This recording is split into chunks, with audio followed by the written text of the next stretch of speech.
In today's lesson, we're going to learn an alternative activity for 1.2.3 electrical circuits, the simulations. Instead of using the computer simulations, I have my students do paper circuits.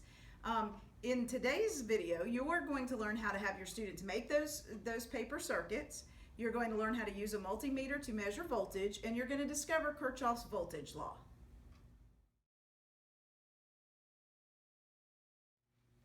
Okay, to make these paper circuits with your students, you are going to need copper foil tape, which you can find at the local hobby store in the stained glass section. You're going to need electrical tape, you're going to need Christmas lights, and wire cutters and strippers.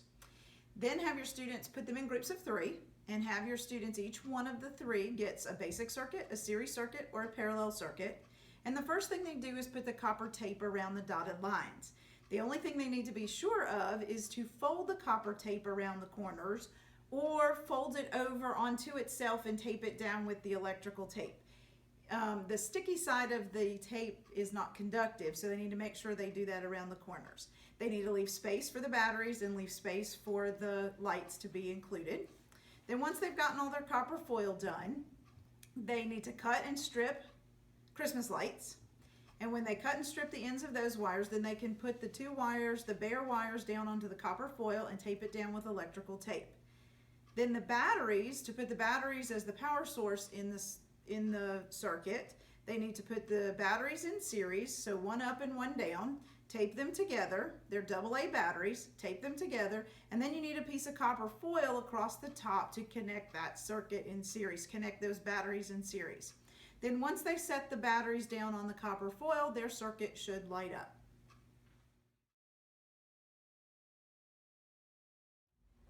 Once the circuits are built, have the students compare theirs to their group's circuits. Have them light them all 3 up at the same time and compare them. On the board, make a chart and list the things that are different between the circuits. Students will immediately notice that the series circuit is much dimmer than the other 2. They should notice that the basic and parallel circuit are very bright and the series circuit is dim. They should also notice that the basic and series circuit have one path and that things are connected end to end. They should notice that the parallel circuit has multiple paths or branches, and then have them take out one light in each circuit. When they take out a light in the basic and series circuit, they will notice that the circuit goes out completely, all of the lights go out, and in a parallel circuit, the other 2 lights that are still in the circuit will stay lit. After you've had your students measure the qualitative properties or look at the qualitative properties of the series and parallel circuit, now have them measure. To measure properties, we're going to measure voltage first. Use a multimeter. Here's a multimeter. Multimeters measure voltage, current, and resistance. And we're going to show you how to use or to measure voltage first. First of all, you need to go to the correct setting because there's 2 voltages. There's direct current and AC current, alternating current. We will use the voltage with the line with the dashes underneath for DC current. Then you'll have to dial the multimeter to 20 volts in order to get correct measurements. When students are measuring voltage in a circuit, they must make sure the circuit is on, so their battery has to be on and their lights have to be lit. They must measure around the component, so they put the leads from the multimeter directly around the component on the circuit. That puts the multimeter in parallel with the component, and they will get a voltage reading. Have the students do that around each light bulb and the battery and record directly on their circuit, their paper circuit, the voltage that they find. Okay, once your students have collected all their voltage data for all 3 of their circuits, then put some group data on the board. This way you can share the data with the class and be able to discuss what you see in each of the circuits. Ask the students what they notice, and they should quickly come up with that a basic and a parallel circuit have the same voltages throughout. The power source and all the lights basically have the same voltage source, or voltage across each one. The series circuit, they notice that the components, the lights, have a much lower voltage than the power source.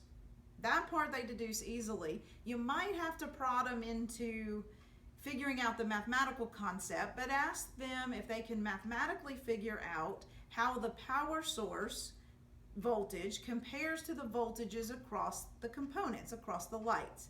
They should quickly come up with that if they add up the voltages of the lights, they get the voltage of the power source.